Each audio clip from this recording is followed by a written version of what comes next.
सभा बिल्कुल पिंकी भी सुकून में ही हूंदी ज़ाहिर आहे अनमोल और पिंकी जेको आहे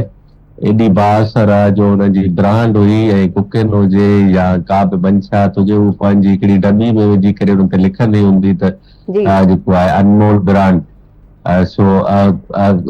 जेको अनमोल और पिंकी आहे हुन ते 25 केस ज़ाहिर थिया आहिनि पहिरियां त 10 ॿुधाया वञनि पिया पर हींअर 25 केस ज़ाहिर थिया आहिनि जंहिंमें 5 केस गिदरी थाणे में आहिनि 5 केस दरख्शां थाणे में आहिनि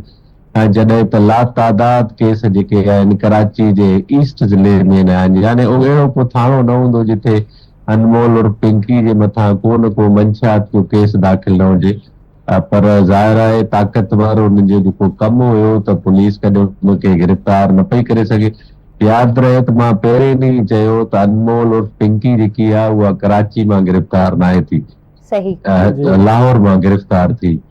पर कल तव्हां हिकिड़ी वीडियो ॾिठी हूंदी जेकी पुलिस हुनखे ड्रामाई अंदाज़ में गिरफ़्तार करे थी यानी पुलिस दर खड़काए थी पोइ पिंकी खिलंदे दर खोले थी वरी वेहे थी ॿुधाए थी त ही मंशियात मूं वटि आहे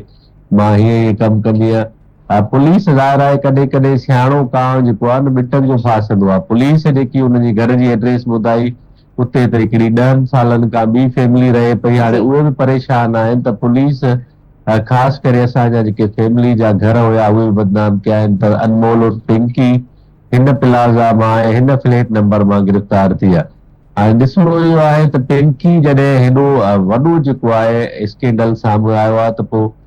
पुलिस हुनखे पहिरियां गिरफ़्तार छो न पई करे हाणे आङुरियूं उहे ई पुलिस ते खजनि थियूं पहिरियां DIG साउथ खे हुनजी इंक्वायरी टीम जो चेयरमैन बणायो वियो हुयो पर फौरन ई जीअं ई जेको आहे इदारनि खे ख़बर पई त हुनखे हटाए करे छो जो पिंकी जेकी कारोबार कंदी उहा बि साउथ वारे इलाइक़े में कंदी हींअर जेको हुनजो चेयरमैन आहे उहो DIG जेको वेस्ट आहे इरफान बलोच खे मुक़ररु कयो आहे पिंकी सही खे वॾनि कोशिशनि खां पोइ कल्ह जेको आहे अदालत में पेश कयो आहे यानी अदालत जेको रिमांड न ॾिनो जेल मोकिलियो हुन खां पोइ ॿी जेकी अदालत आहे उहा हुनखे कलमदम करार ॾिनो आहे 3 ॾींहंनि जी जिस्मानी रिमांड ते पिंकी हींअर बि पुलिस वटि आहे बगदादी वारे थाणे में जेको आहे हुन ते हिकिड़ी गिरफ़्तारी विधी हुई आहे जंहिंमें क़त्ल जो केस हुयो उन में गिरफ़्तारी विधी हुई ॿिए तरफ़ पंजाब जेको लाहौर वारो लखपत वारो इलाइक़ो आहे उते बि पिंकी ते मंशात जी हिकिड़ी FIR आहे यानी कि हुनखे को बि ख़ौफ़ न हूंदो हुयो हाणे लॻे ईअं थो त पिंकी पहिरियां गिरफ़्तार थियण खां पहिरियां जेको कल्ह वॉइस हिकिड़ो लीक थियो आहे जी उहो पहिरियों ई वॉइस उहो ॿुधाए थो त बाबा मां ही मैसेज खां पोइ आवाज़ सम्झी वञो त या त मां हिन दुनिया में न आहियां या त जेको आहे मां गिरफ़्तार आहियां पर तव्हां सां हाणे जेके राब्तो कंदा उहे जेंट्स हूंदा यानी मर्द हूंदा उहे तव्हांखे